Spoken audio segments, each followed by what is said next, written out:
Alors, le balanceur, c'est comme ça que ça s'appelle. C'est un appareil qui permet de contrôler l'équilibrage de vos batteries. Ici, nous sommes en 48 volts, il en faut 3. Lorsqu'on est en 12 ou 24 volts, il en faut un seul. Comment ça fonctionne? C'est quelque chose qui est branché en direct sur les batteries. Donc, j'ai quand même ajouté un petit fusible, moi, pour éviter les problèmes. On est vraiment sur un système de pontage. Chacun des régulateurs gère 24 volts. Donc, on a le premier qui fait 0, 12, 24. Le deuxième qui fait 12, 24. 36 et l'autre qui fait 24, 36, 48. Ces appareils surveillent les montées et les baisses de tension sur les batteries lorsqu'on charge et qu'on les décharge. Et s'il y a un écart trop conséquent par tranche de 12 volts, ils se mettent en alarme. Donc il y a une petite alarme qui s'allume là. Il nous dit pourquoi. Et puis si on veut désactiver l'alarme, eh ben, il faut se servir du reset qu'il y a ici. Il y a une petite borne reset avec un commun. Puis appuyer avec un bouton poussoir. Donc moi je l'ai mis ici. Vous voyez, hop, reset alarme.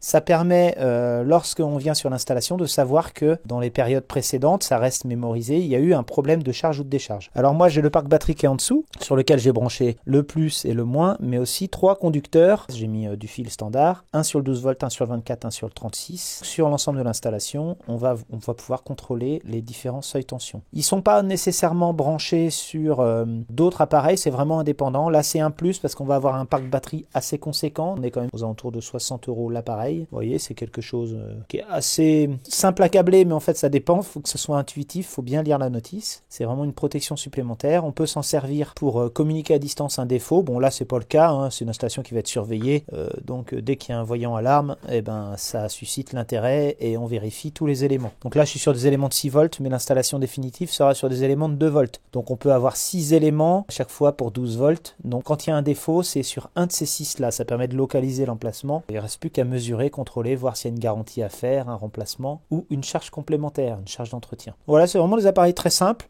J'en cherchais depuis un moment, j'aurais aimé qu'ils soient un petit peu plus détaillés, de 2 volts en 2 volts par exemple, ils auraient pu mettre quelques bornes en plus, pour vraiment avoir comme un BMS sur les lithium-ion, vraiment avoir quelque chose qui en plus équilibrait. Là, ça fait l'équilibrage, effectivement, ça envoie un petit peu de courant pour équilibrer s'il y a 0,1 volt d'écart, mais ça ne permet pas de compenser 300 ampères, c'est pas possible. Mais c'est déjà mieux que rien, on est vraiment sur quelque chose d'intéressant.